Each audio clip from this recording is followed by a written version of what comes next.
Ezequiel 37, olha o que diz: e ele me disse: filho do homem, podem esses ossos viver? E eu respondi: ó Senhor Deus, tu sabes. E novamente ele disse: profetiza sobre esses ossos e dize-lhes: ó vós, ossos secos, ouvi a palavra do Senhor.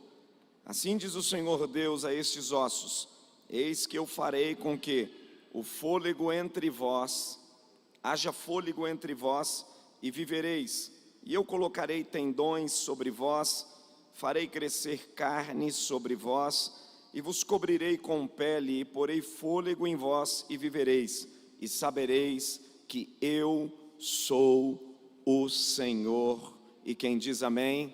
Amém. Diga restauração. Diga forte, diga restauração espiritual, uma necessidade essencial. Diga forte, diga restauração espiritual, uma necessidade essencial. Levante as duas mãos assim, só quem pode, as duas mãos bem alto, isso, livre para adorar. Diga comigo: Deus, eu estou à disposição para ouvir tudo o que preciso e não o que quero. Fala com a minha alma, porque a tua palavra edifica, exorta e consola. Se falares comigo, minha alma viverá. No nome de Jesus, amém. Gente, a crise é um tempo de oportunidade para grandes avivamentos. Os grandes avivamentos da história começaram em tempos de grandes crises profundas, grande sequidão espiritual, grande apatia religiosa, abandono da fé. E nós estamos vivendo uma grande crise, digamos que uma aguda crise em nossa nação, no meio evangélico, na nossa pátria. E Deus quer manifestar sobre nós um período de restauração avassalador. É um convite de Deus a nós para que nos dispomos ao seu reino, a fim de que entendamos que restauração é a vontade urgente de Deus, não só para a nossa pátria, mas também para o mundo. E o povo de Israel aqui estava em um vale de ossos secos. Vocês conhecem o texto, e o texto diz que Deus realizou um milagre e colocou a nação em pé.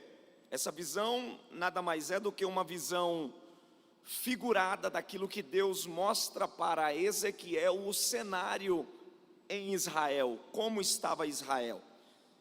Em primeiro lugar, nós precisamos entender que o milagre da restauração espiritual, e não só espiritual, mas humana, ela não é apenas uma iniciativa pessoal do homem, ela é uma iniciativa de Deus.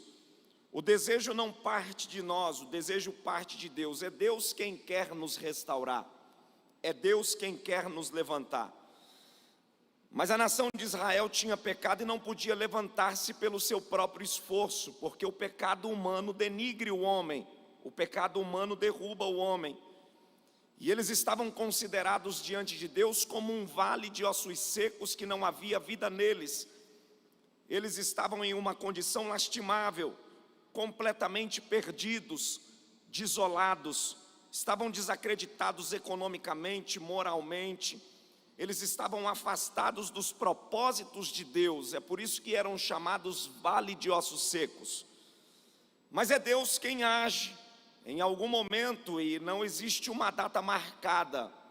Nós marcamos aqui um culto de avivamento, mas uma restauração de Deus não existe um agendamento. Existe uma iniciativa de Deus e uma disposição pessoal para o qual eu estou pronto a mudanças de Deus periódicas em minha vida. É dele quem vem a nossa cura, é dele quem vem a nossa libertação, é dele quem vem a nossa restauração. É ele quem nos levanta quando estamos prostrados. E o texto é muito enfático em mostrar a necessidade de restaurar o cenário de Israel que havia se corrompido. E não é só o cenário aqui na ocasião onde Ezequiel é o profeta. Eu anotei aqui alguns pontos que gostaria de ressaltar a vocês. Em alguns momentos, por que não dizer em muitos momentos, na vida de Israel, houveram deslizes espirituais, porque ninguém consegue, seria muito bom, mas ninguém consegue manter uma vida espiritual em um mesmo nível por muitos e muitos dias, sem que não haja nesses intervalos uma renovação, porque nós somos comparados à águia. A águia é uma ave que vive aproximadamente 60, 70. E provavelmente, em alguns momentos, ela sente a necessidade desta renovação e ela passa por um processo de quebrar o bico, um processo de descer as águas, um processo de renovação em todo o seu corpo. E nós também somos comparados espiritualmente como uma águia, porque quando caímos no ostracismo espiritual, na mordomia espiritual, podemos ser fadados ao fracasso por conta do comodismo. E em Israel nós vamos observar que por vários períodos o esquecimento da palavra de Deus levou o povo a um grande fracasso. Isaías contemplou uma condição terrível de Israel, e ele disse: o povo está enfermo da cabeça aos pés. E é por isso que Deus levanta Isaías e conclama o povo para um arrependimento. E ele disse: mas esse povo tem duros ouvidos, e a cerviz deles também não se prostram ao Senhor. Isaías tem dificuldade para pregar ao povo o arrependimento, porque o povo era de dura cerviz. O povo precisava de uma renovação. Deus queria renovar, mas o povo não queria. O profeta Amós também olhou para o povo e viu que o culto na era do profeta Amós estava sem vida. A música não passava de um barulho estridente aos ouvidos de Deus. E ele chama o povo a um arrependimento: arrependei-vos. Mas o povo também não quer ouvir. Eu disse a vocês que essa iniciativa vem de Deus, mas somos nós quem temos que estar aberto para essa renovação. E em alguns momentos sofremos o dano da frieza espiritual, da sequidão espiritual, por não nos atentarmos. Isaías falou, Amós falou, Oséias também falou em seu tempo. Ele disse: eu olhei para a minha nação e eu vi a infidelidade, eu vi a instabilidade espiritual. Oséias ainda é mais profundo, porque Oséias é chamado para se casar com uma mulher, e quem conhece o livro de Oséias sabe que ele se casa com uma mulher que é dada à prostituição. E essa prostituta que casa-se com Oséias, ela é dada aos amores da rua. E Deus disse para Oséias: você tem um grande problema em sua casa.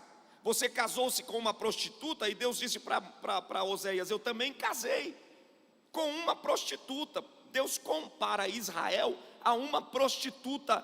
Tamanha era a sua depravação espiritual, a fim de que Israel, ao mesmo tempo que estava no altar do Senhor, também se prostrava aos deuses estranhos. Isso era uma prostituição espiritual, uma depravação espiritual. E ele clama e chama o povo ao arrependimento. O povo também não quer ouvi-lo. Deus manda o profeta Miqueias, e ele conclui dizendo que o povo estava enfadado, cansado de ouvir as palavras de Deus, mas eles não queriam mudança. Deus enviou o profeta Jeremias também para falar as mesmas coisas. Observe que é uma sequência de gente que Deus vai enviando, porque a iniciativa é de Deus, é Deus quem quer, é Deus quem quer que mudemos, é Deus quem quer que prosperemos, é Deus quem quer que avancemos. E aí ele vai mandando emissários, enviando pessoas, aconselhando, chamando, exortando. Mas o povo tinha dificuldade de aceitar, o povo não queria ouvir. E Deus chama o povo pelo amor, e este povo não vem. Então Deus manda o açoite, porque depois de Deus falar muito, você precisa entender que Deus não perde ninguém. Primeiro ele chama no amor, e aí ele vai chamando, olha, arruma aqui, arruma ali, faz assim. E aí ele vai chamando, e depois de Deus chamar, aconselhar, exortar, e o povo não ouvir, a Bíblia diz que veio o chicote, o açoite e a espada, o cerco do inimigo. Quem foram esses açoites, o cerco e a espada? Israel foi assaltado pelos assírios, Israel foi assaltado pela Babilônia, Israel foi levado a cativeiro. E aí o versículo de número 37, do capítulo 37 do livro de Ezequiel, nada mais é do que o cenário de morte, porque o povo já está morto em seus delitos e em seus pecados, e vem o profeta Ezequiel diante deste cenário, porque Babilônia matou Israel, os assírios mataram Israel, derrubaram a fé, ficaram presos num cativo de 70 anos, eles não podiam mais louvar, a harpa pendurou no salgueiro, eles não tinham mais liberdade de adorar a Deus, quando tinham não quiseram, e agora estava sob pressão profunda dos pés de Babilônia, que pisava e assaltava o povo. E olha o que o povo de Israel diz: os nossos ossos estão secos, nós não temos mais esperança. Eles estavam presos em suas sepulturas existenciais, eles haviam antecipado a morte por não terem tomado posse da vida. Bata no peito e diga: quando eu, está fraco, diga forte, diga: quando eu não ouço Deus, eu antecipo a morte espiritual por não tomar posse da vida. Eu não vim para fazer terrorismo em ninguém, mas eu preciso dizer para você que o alerta de Deus para não morrermos é tomarmos posse da vida, para não anteciparmos a morte. O que tem de gente divorciada, o que tem de empresa falida, o que tem de ministério quebrado, o que tem de emoções fragilizadas, nada mais é do que pessoas que não ouviram Deus quando Ele quis nos alertar para o dia mau. Porque a proposta do pecado não é ruim. O pecado é saboroso. As consequências dele é quem são amargosas. E você vai ver aqui o cenário do capítulo 37 de Ezequiel, que é o que está agora gerando morte, porque esse povo agora está preso, está em cativeiro, a Babilônia está com os pés sobre Israel, Israel não tem mais voz ativa, e havia falta de vida, falta de comunhão, o pecado separa, o pecado divide, as pessoas desestabilizam, eles não estavam apenas sem vigor, mas eles estavam dispersos, não havia comunhão, havia fissuras nos relacionamentos, tudo estava quebrado, haviam muros que separavam e distanciavam as pessoas umas das outras.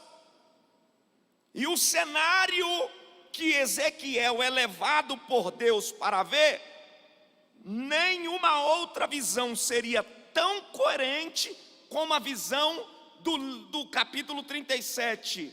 Deus mostra para Ezequiel exatamente esse cenário. um vale cheio de ossos secos. Porque não ouviram a Amós, não ouviram a Isaías, não ouviram a Miqueias, não ouviram a Jeremias, não ouviram aos profetas, e eles agora estão em uma situação de morte comparado a um esqueleto que já passou pela fase da decomposição, que nem mais carne existe, que nem mais pele existe. O cenário que Deus está mostrando para Ezequiel aqui, nada mais é do que não se há mais nada o que fazer, humanamente falando. Ezequiel é levado para um vale, e eu acredito que se alguém aqui já teve oportunidade, eu não tenho essa habilidade, não gosto. Ver um cadáver em extrema decomposição, mas quem trabalha em necrotério, quem trabalha com autópsia, provavelmente está acostumado a ver o fim desse cadáver, depois de um longo estágio de decomposição. Aqui jaz, esta é a palavra, não existe restauração. E o que Deus mostra para Ezequiel é exatamente assim: humanamente falando, Israel acabou. Aí Deus vem para Ezequiel e diz: acabou para os homens, mas para mim, eu não perco ninguém. Então eu quero profetizar para alguém aqui, que provavelmente está com o casamento acabado, com a empresa acabada, com a vida espiritual acabada, e quem olha para você, compara você a um vale de ossos secos. Humanamente falando, você nunca mais volta a ser quem era, mas Deus está dizendo: assim como eu restaurei o vale, eu restauro a sua vida. Eu queria que você profetizasse para a pessoa que está do seu lado. Diga: existe recuperação. Diga aí, diga: existe restauração. Diga aí: você pode ser o agente de Deus para esse tempo.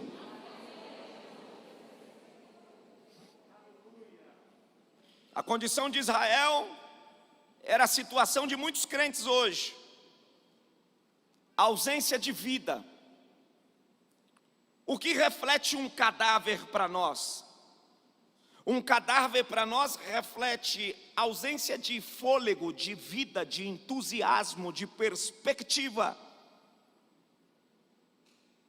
Ao contrário do que a vida com Cristo oferece, porque vida com Cristo oferece abundância.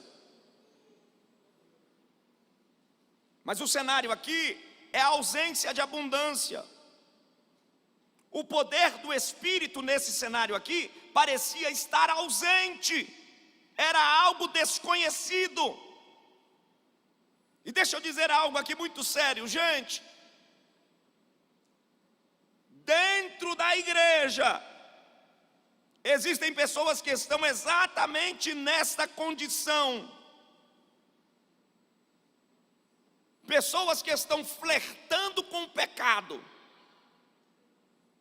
E Deus enviando apóstolos, missionários, agentes de alerta, dizendo para você: você pode virar um vale. E as pessoas estão brincando.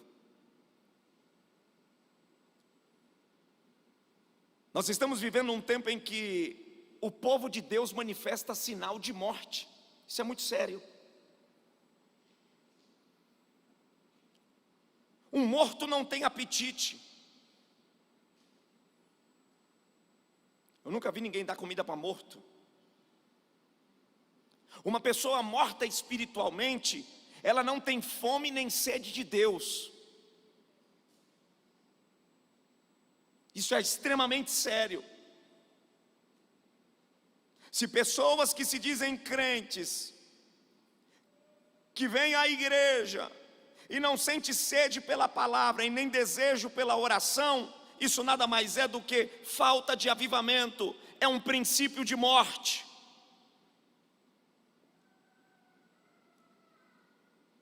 falta de apetite.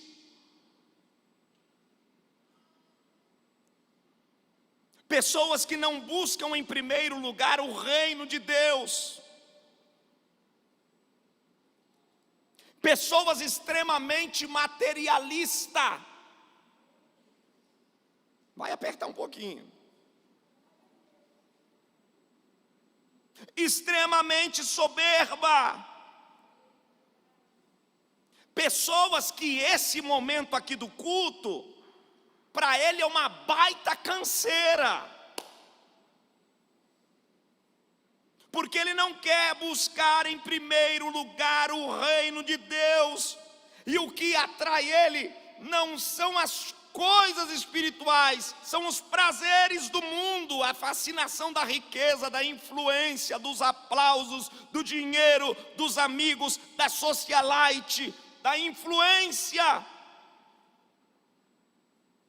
Um morto é insensível. Você chama o morto, você balança o morto, ele não vai ouvir, ele não vai se mexer. Pessoas espiritualmente mortas, elas são surdas.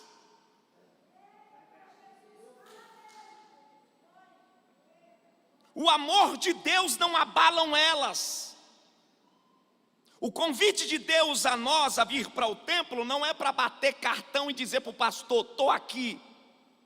O convite do culto, porque o culto não começa às 7 horas, começa quando você acorda. Coração que pega fogo, a mente que está cheia das coisas eternas, e que se nós não esperamos em Deus apenas nessa vida, mas esperamos na vida vindoura, e bendito é aquele que está olhando para Jesus, que é o autor e consumador da sua fé. Era exatamente o cenário de Israel.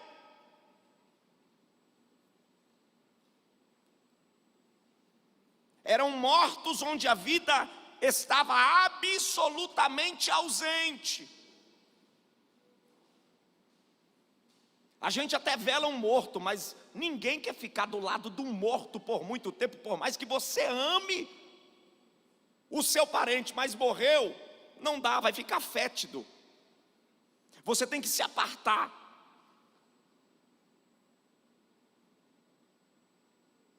Israel se afastou de Deus e das pessoas. Israel se deteriorou ao ponto de virar um vale de ossos. A Bíblia não fala seco, a Bíblia fala sequíssimos. Olha para cá. A gente está vivendo a época do estereótipo bonito. Cuida do cabelo, cuida da pele, cuida das unhas, bomba o corpo, toma uns negocinhos, faz academia, compra uma roupa. A gente quer estar bem, mas a gente está vivendo uma época de gente sequíssima na alma. A gente está vivendo uma época de maridos sequíssimos em casa com a mulher, de mulheres sequíssimas com os filhos, com o marido no relacionamento, de filhos sequíssimos com os pais, presente fisicamente, mas ausente nas emoções.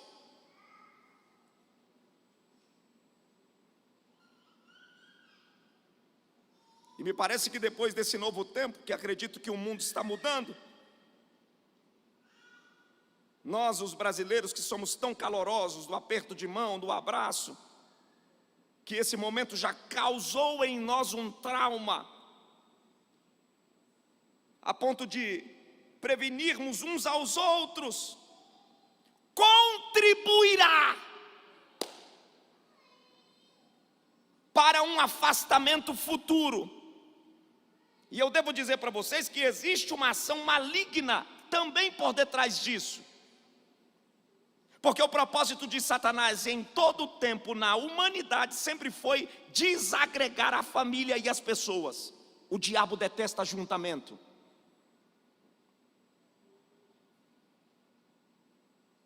Mas eu posso ser crente em casa. É natural que você pode servir a Deus em casa. Mas existe uma grande necessidade em congregar, porque a koinonia, o partir do pão, faz parte do cristianismo. O comungar, a reciprocidade. Cristianismo é gente à mesa. Cristianismo é devoção e partilhar. Eu não posso ser crente para mim mesmo, porque eu sou crente na comunidade. Eu divido. O reino de Deus não tem diminuição, ele tem soma.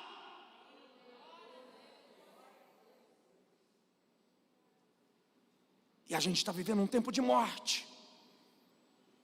Isso é muito sério. Mas Deus toma a iniciativa da restauração. Eu montei para vocês aqui um cenário de destruição. E é até pavoroso falar esse sentimento de destruição no qual Israel chegou, em um vale de ossos sequíssimos. Mas tudo provém de Deus, e eu disse a vocês que Deus não perde ninguém, e como tudo provém de Deus, Ele é quem nos chama. E aí Deus novamente chama Ezequiel, em um cenário catastrófico. Deus leva Ezequiel em visão, em um vale, e faz ele andar no meio.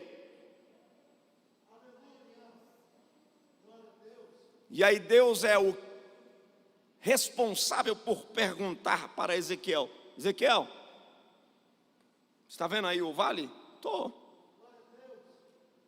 Estão sequíssimos? Sim. Sem condição? Está feio o negócio aqui, Deus. E aí Deus pergunta para Ezequiel: poderão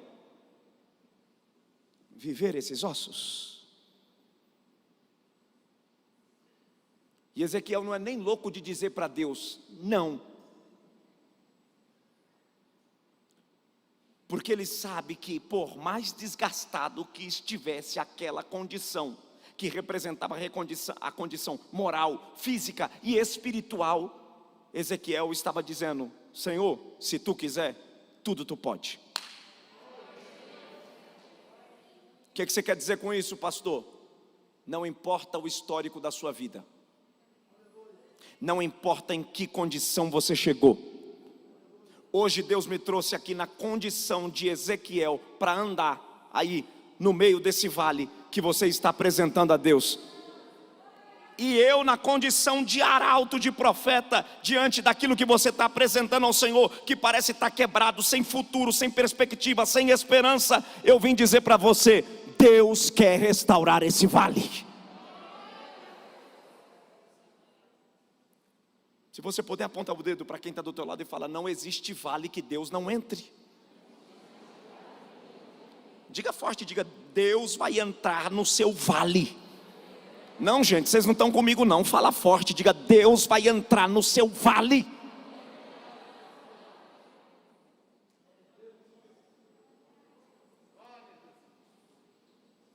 Os céticos diriam para Deus: impossível isso acontecer.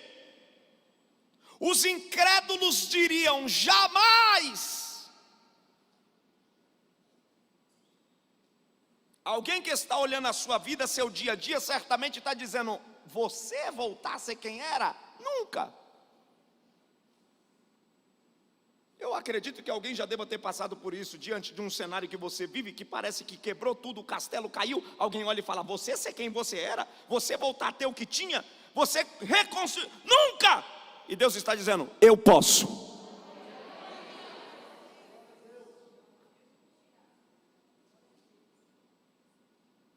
Ezequiel disse: Senhor, tu sabes.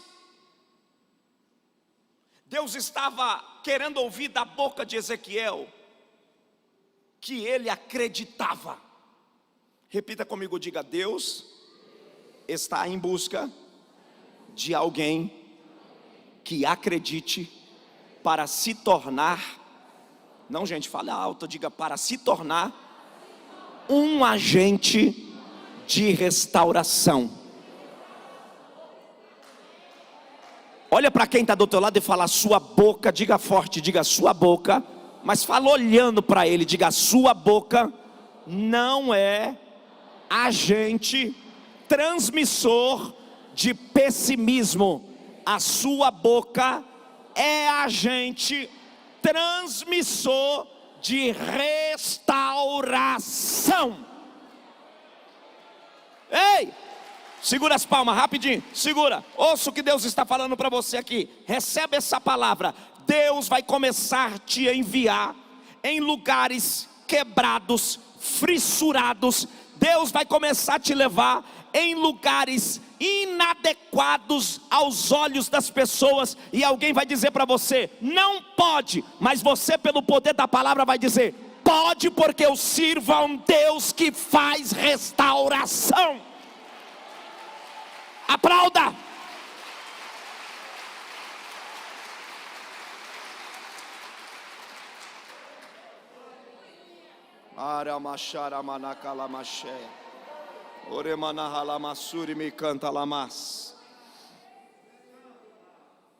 Porque se Deus quiser, o leproso fica limpo.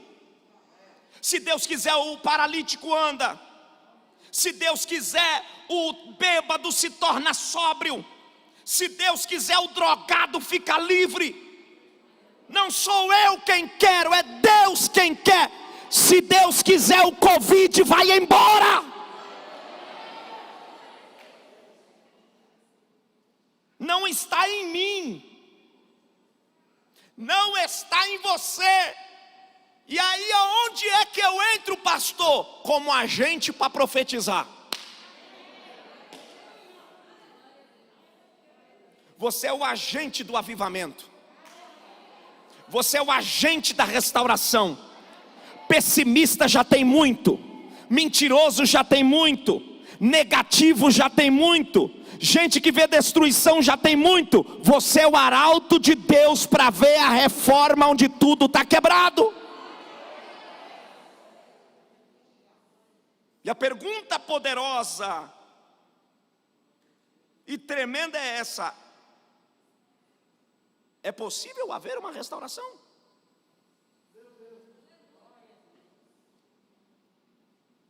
Será que é possível nós, pastores, nos tornarmos tochas acesas para o mundo? É possível termos líderes cheios da unção? É possível termos jovens santos devotos à vida com Deus?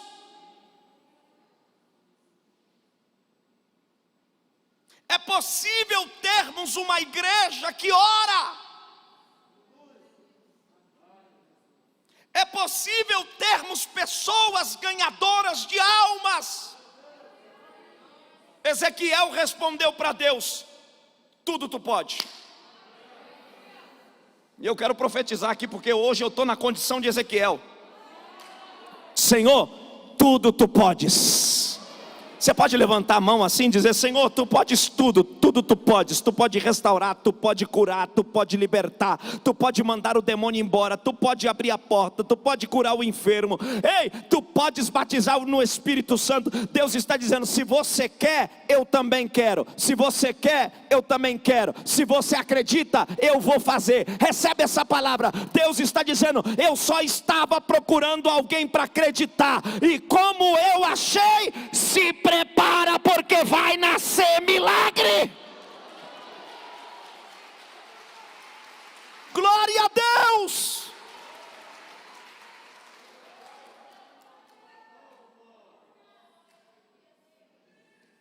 Irmão, se Deus quiser, Ele pode inflamar essa igreja aqui. Se Ele quiser, Ele pode encher gente aqui de tanto poder, que o mais tímido aqui vai sair tão valoroso, que ele vai fazer o inferno inteiro virar de cabeça para baixo. Eu estou sentindo que Deus está inflamando pessoas aqui. Enquanto eu estou pregando, eu sinto que corações estão pegando fogo. E é o Espírito Santo dizendo: eu posso, eu posso. oh glória, oh glória. Se você puder, olhe para quem está do teu lado, diga para ele, para ela, diga: sabe qual é a resposta de Deus para você, para a tua causa, para a tua crise, para a tua dúvida? Diga para ele, diga: sabe qual é? Eu posso, eu posso. Sabe o que Deus está dizendo para as tuas dúvidas? Eu posso. Sabe o que Deus está dizendo para a tua doença? Eu posso curar. Sabe o que Deus está dizendo para a tua crise no casamento, na vida espiritual, na vida financeira? Eu posso resolver. Ei, a palavra de Deus para você hoje é: eu posso e eu vou fazer.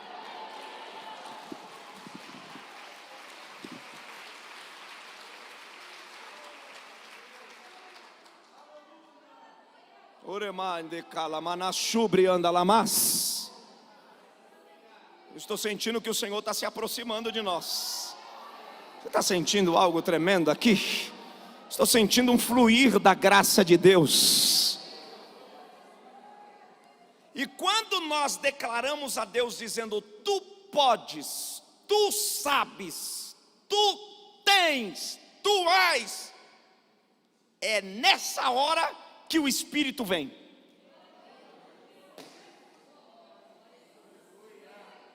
E na declaração dos seus lábios, 8:24, eu tenho uma notícia para te dar: o Espírito está chegando.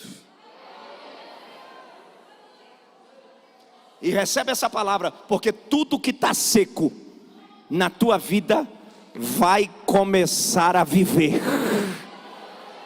Eu ordeno que a morte saia agora de todos os cômodos da tua casa.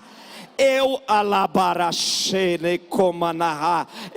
ordeno que o medo, o trauma comece a pegar as suas tralhas e bater em retirada, porque o sopro da vida de Deus está rompendo barreiras, e Deus está dizendo: eu posso. Ore mais.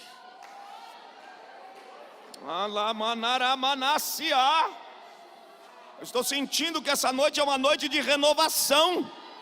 Abre a tua boca, fale em línguas estranhas, sente Deus. É Deus que te trouxe hoje aqui para te dizer: você não pode, mas eu posso. Você não tem, mas eu tenho. Você não faz, mas eu faço. Você não vai, mas eu vou. Você não é, mas eu sou.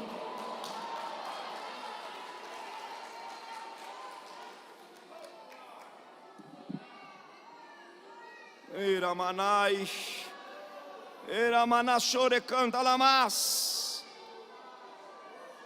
É o Espírito quem regenera, é o Espírito quem transforma, é o Espírito quem renova, é o Espírito quem nos batiza.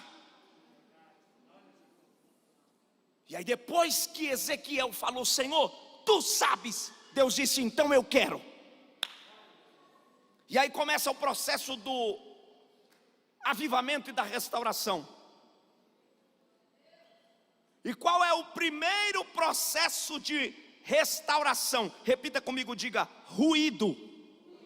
Não, está fraco, diga forte, diga: ruído. Olha para quem está do teu lado e fala: você está preparado? Não, gente, mas fala forte, olha para ele. Eu não sei se vaso tem cara, mas faz cara de vaso aí. Olha para ele e fala: você está preparado para o ruído que Deus vai começar a fazer?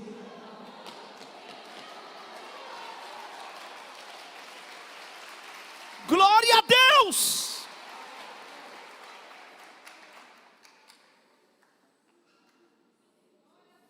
Olha o que o texto diz. O texto diz: e houve um ruído. Você sabe o que é ruído? Ruído é um barulho, é uma agitação. Não era a vida ainda, não era a vida, mas era uma agitação.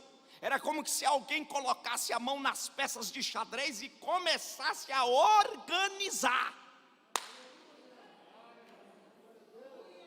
Em outras palavras, esse ruído nada mais era do que um reboliço.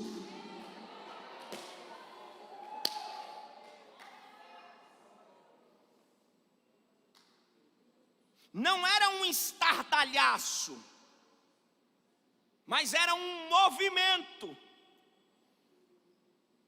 era uma agitação, não era emocionalismo, não, mas era algo que começou a mexer nas peças relevantes.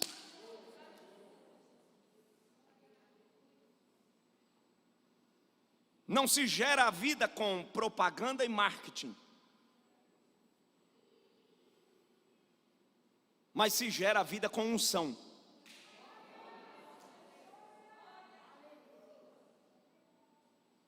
Vida começa a se gerar com avivamento. Eu vim profetizar aqui. Deus vai começar a mexer. Recebe essa palavra. Deus vai, alguém acha que não, mas isso é profético. Deus vai começar a mexer na política deste país. Vai começar a haver um mexido de Deus nas estruturas organizacionais. Deus vai começar a mexer nos ministérios. Ei, vai haver um ruído. Deixa eu dizer uma coisa, vai começar a acontecer coisas estranhas lá. Imaginem vocês dentro de um vale, porque esse vale estava todo misturado, não estava assim, cabeça, tronco, não estava pernas e braço tudo junto, não. A cabeça estava lá, o tronco estava do outro lado, a perna estava do outro lado, e começou a haver um reboliço. Anda, alabarasúbria. Começou a haver uma movimentação para as coisas entrar no lugar. Deus me trouxe aqui para te dizer, eu vou mandar um movimento assim, ó, para o que está fora do lugar começar a se encaixar. Glória a Deus. O que tiver que sair vai sair. O que tiver que entrar vai entrar. O que tiver que se endireitar vai endireitar. Avivamento é para isso, é para colocar a casa em ordem.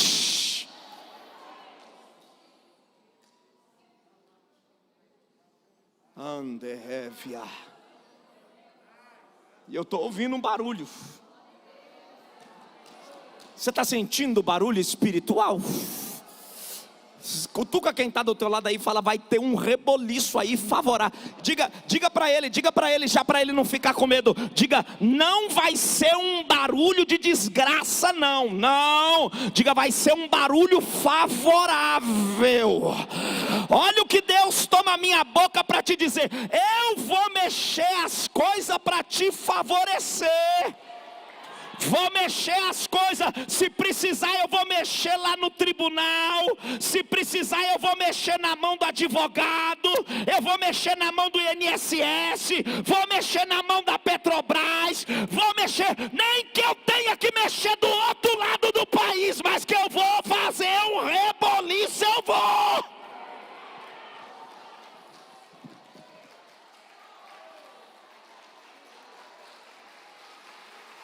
Glória a Deus!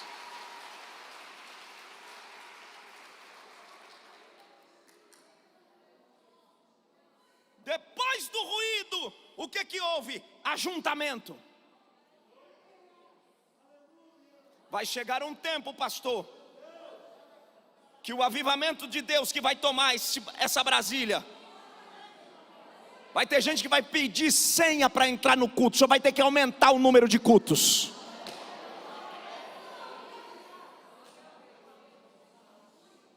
Houve um processo de ajuntamento que era os ossos que estavam espalhados, dispersos, foram se ajuntando, voltaram às suas origens.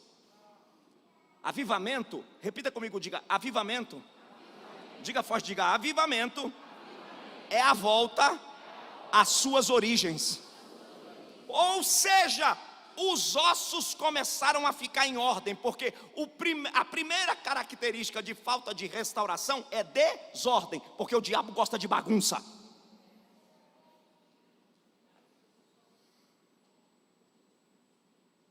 Mas a Bíblia diz que ossos se juntaram aos seus próprios ossos.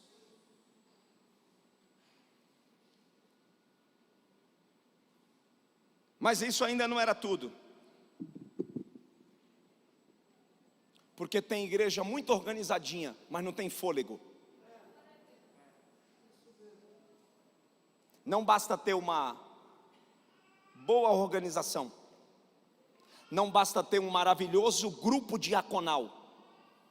Não basta ter cadeiras bonitas, telão de LED, teólogos pregadores poderosos, se a igreja não tiver fôlego. Porque nós não somos múmias e nem esqueletos, nós temos vida. Porque tem gente que acha que vir para a igreja é ficar aqui bonitinho, que nem bonequinho de maracatu, sem vida.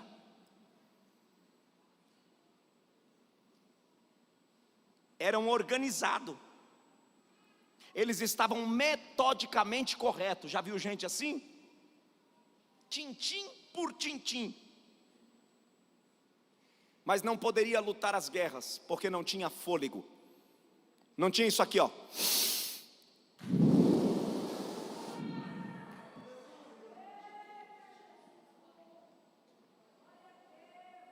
E você até pode cantar bem, você até pode pregar bem, você até pode ser um bom pastor, mas se você não tiver fôlego do Espírito,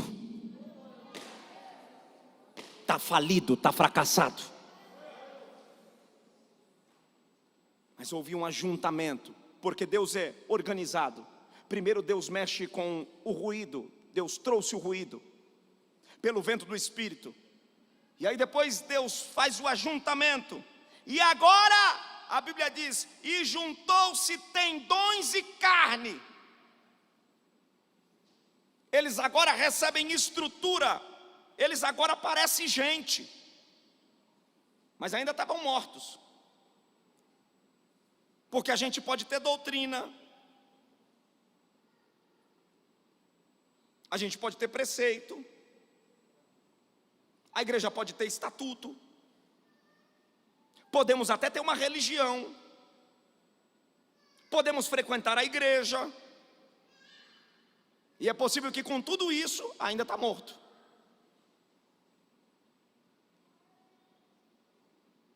Estavam juntos, houve ruído, tinha tendões, tinha carne, mas estava morto. Aí Deus disse para Ezequiel: agora profetiza a pele. E agora eles, com a pele, eles recebem aparência, eles têm beleza.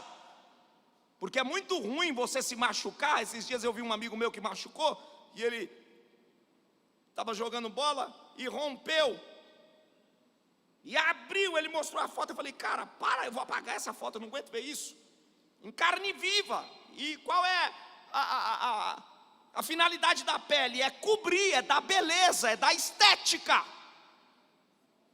A pele dá formosura, mas ainda estava morto. Eram cadáveres. Tem gente até que parece filho de Deus. Ele apresenta até um vocabulário evangélico. Ele dá até a paz do Senhor, graça e paz, paz de Deus, shalom. Ele tem até cacuete de crente, mas não está vivo.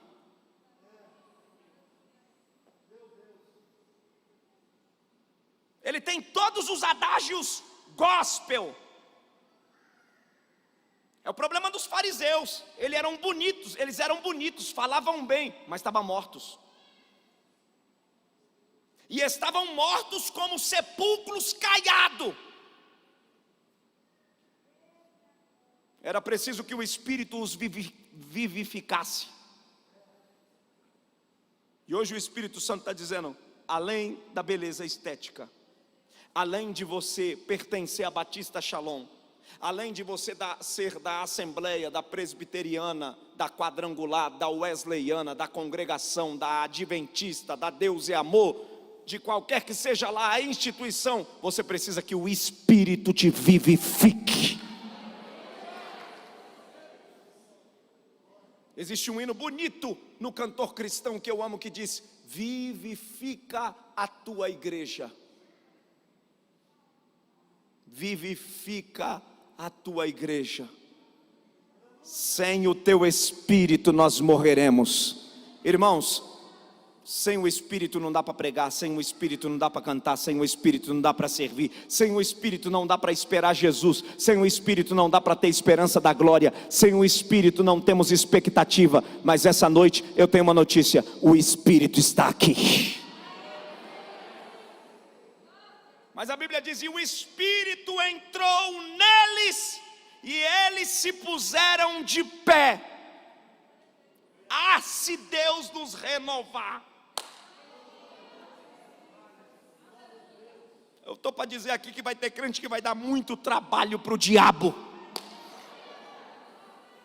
Só o Espírito pode regenerar nossa alma. Só o Espírito pode transformar nossa vida. Só o Espírito pode trazer restauração em nosso meio. Só o Espírito pode fazer rios de água viva jorrar em nosso interior. Irmãos, só o Espírito Santo pode dar alegria. Você sabe o que é isso que você sente? Essa vontade de aplaudir, de dar glória a Deus, os olhos lacrimejar, o coração pegar fogo, parecer que tem borboleta dentro do estômago. Não é as minhas palavras, é o Espírito.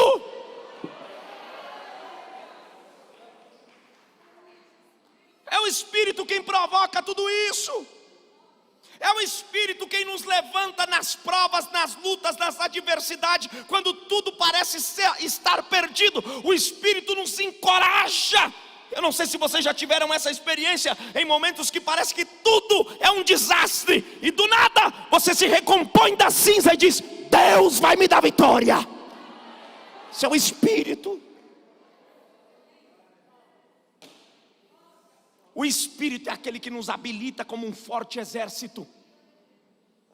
O Espírito é aquele que nos prepara como um numeroso exército para fazermos obras extraordinárias. E quais foram os resultados desta restauração? Para a gente terminar: os ossos secos passaram a viver e se puseram em pé como um poderoso exército. Olhe para cá, Deus pode nos levantar. Deus pode nos unir. Deus pode nos dar um só coração. Deus pode nos dar um só propósito. Deus quer que sejamos uma igreja como um exército para nos levantarmos em nome do Senhor e pela obra do Senhor. E eu quero profetizar aqui nesta noite: Deus levantará pessoas com poder.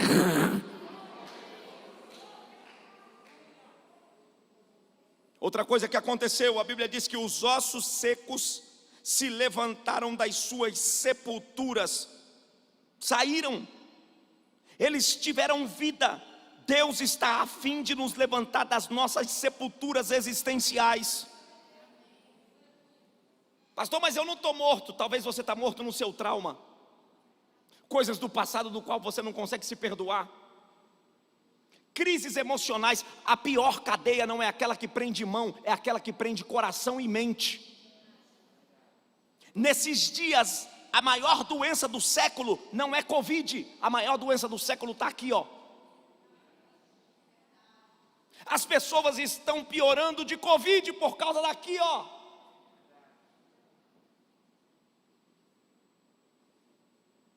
A mente possui um poder tremendo.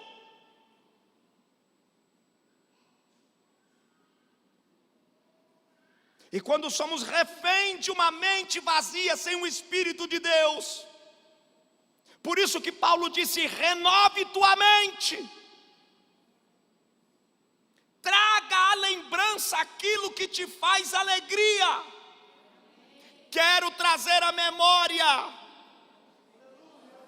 Ora mais, eu estou sentindo que Deus está repreendendo depressão aqui nessa noite, quebrando cadeias emocionais porque Ele vai trazer à memória, à sua mente, coisas do Espírito e renovar. Diga para quem está do seu lado, diga: a sua mente não vai ser prisão de Satanás. Diga, a sua mente vai ser solta pelo poder da palavra. Eu profetizo que toda cadeia emocional é quebrada agora, na autoridade do nome de Jesus.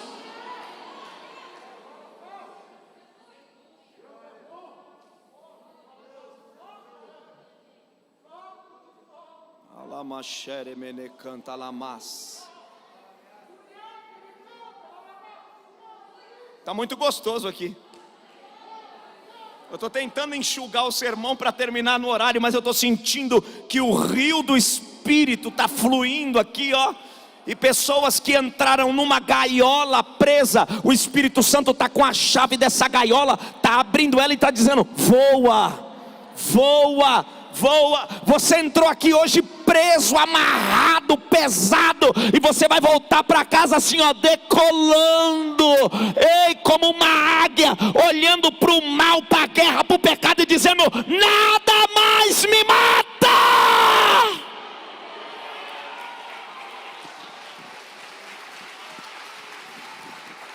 Glória a Deus.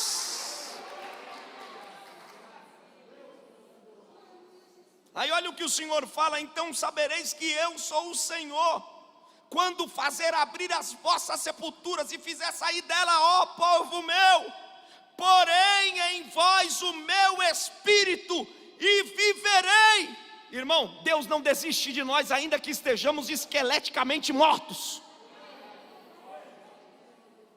O pai desiste da filha, a filha desiste da mãe, o pastor às vezes desiste da ovelha, mas Deus não desiste de nós. Olha o que virou o capítulo 37. Se a gente ler minuciosamente, nós vamos perceber que um cenário de impossibilidade se torna numa fonte de avivamento. Começa com um exército quebrado, fissurado, dilacerado, e termina com um exército vivo, em pé. O Senhor está dizendo: se esse exército figuradamente ficou de pé, imagina a sua vida.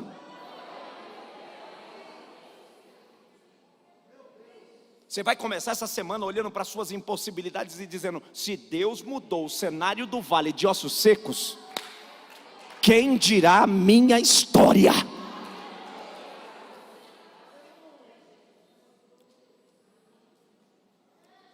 Sabe o que Deus estava dizendo para Israel? Nunca mais vocês serão duas nações.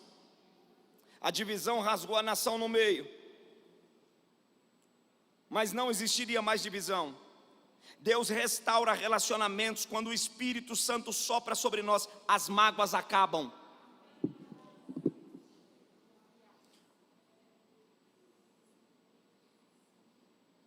As barreiras quebram. Os altos muros de separação começam a se desfazer. E o texto termina poeticamente, em uma sintonia de comunhão íntima com Deus. E é Deus falando com o seu povo, e Deus começa dizendo: eu porei o meu santuário no meio do meu povo para sempre. Olha que lindo. Se você começa a ler o versículo 1 do capítulo 37, Ezequiel começa a se lastimar, dizendo: a mão do Senhor me levou para um vale, estava sequíssimo. Mas o verso 28 ele diz: eu porei o meu santuário. Ele já coloca o exército de pé e diz: e o meu povo será meu para sempre. Eu serei o seu Deus e vocês serão o meu povo. O meu santuário habitará em vós. Isso significa: vocês vão ter comunhão comigo. A nossa maior recompensa de Deus, gente, a nossa maior herança de Deus, a nossa maior bênção de Deus é a comunhão. A bênção maior de Deus para você não é dinheiro. Dinheiro é consequência da comunhão. A sua maior bênção de Deus, a sua maior bênção de Deus na vida não é ser próspero, financeiramente, não é ter bons carros. Isso tudo é muito bom. Quem é que não quer? Eu quero. Se você não quer dinheiro, dá para mim que eu quero. Mas não é dinheiro, não é casa. Não. A nossa maior bênção de Deus é a comunhão. O que foi quebrado no jardim com Adão? A comunhão. A Bíblia diz que Deus descia para palestrar com Adão e Eva. E o que fez a serpente? Quebrou a comunhão. Porque quando temos comunhão, temos paz, temos tranquilidade. É como o Salmo que diz: ainda que os montes se abalem, ainda que as águas rujam e se perturbem. Olha o nível da comunhão. Há um rio cujas correntes alegram a cidade de Deus. O santuário da morada do Altíssimo, Deus está no meio dela. Esse cântico dos salmos é maravilhoso, porque o salmista vai dizendo em um ritmo de coro, ele vai desenhando um cenário de uma terra abalada, desestruturada, e um rio que corre na cidade de Deus. Ou seja, você sabe o que te trouxe aqui essa noite? Comunhão.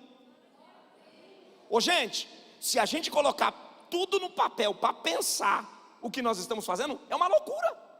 Diante da crise sanitária, a Globo doida gritando aí: fica em casa. Todo mundo dizendo: fica em casa. A terra abalada. Você não pode fazer assim, ó, que a pessoa olha para você e já quer sair do lado. Está todo mundo abalado emocionalmente. E diante desse cenário todo, você tem paz e está dizendo: eu estou no Senhor. Porque os montes podem se abalar, a terra pode abalar, mas eu estou debaixo da proteção do Onipotente. Olha para quem está do teu lado, aponta para ele e fala: a tua casa não será abalada.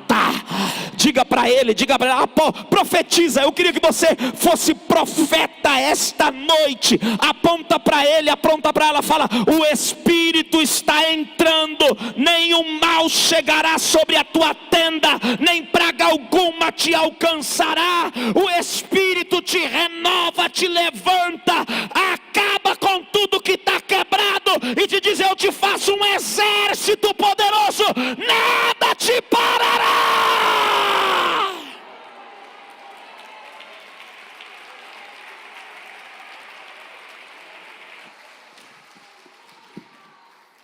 Vai em paz para a tua casa. O Senhor está dizendo: vou fazer algo novo hoje aqui. Você pode confirmar com amém? Vou fazer algo novo hoje aqui.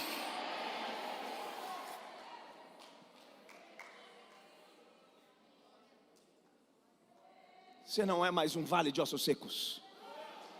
Você está saindo daqui renovado. Entra na tua empresa amanhã, ou no teu home office amanhã, como se nunca você tivesse entrado. Assina o que tem que assinar, compra o que tem que comprar, negocia o que tem que negociar. O Senhor está dizendo: tuas mãos são minhas mãos, teus pés são os meus pés, tua boca é minha boca, eu serei contigo. Estou sentindo muito o Senhor aqui. O Senhor está te dizendo: estou te avivando e te habilitando para uma obra muito grande.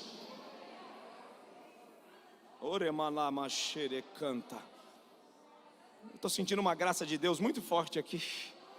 Você pode levantar a mão por um minuto assim, ó, e glorificar a Deus assim, ó. Levante a mão, levante a mão. Se você quiser falar em línguas estranhas, este é o momento. Essa é uma igreja pentecostal. O Espírito, deixa o Espírito te levar a um nível de adoração. O culto já vai acabar, mas eu estou sentindo que está vindo uma dimensão tremenda do Espírito aqui. Feche os olhos por um minuto e sinta Deus te recompondo. Ei, eu tenho a autoridade de Deus para dizer que enfermidades estão sendo curadas agora aqui dentro. Oremai.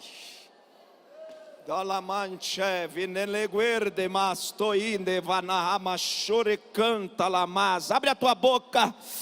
Abre a tua boca por um minuto, porque está vindo uma dispensação sobrenatural do Espírito Espírito agora. O Espírito começa a visitar a tua vida, teu casamento. O Espírito começa a visitar a tua casa, a tua mente. O medo está saindo, a guerra está indo embora, está sendo dissipado a estrutura do maligno, porque a presença de Deus começa a tomar conta deste lugar agora.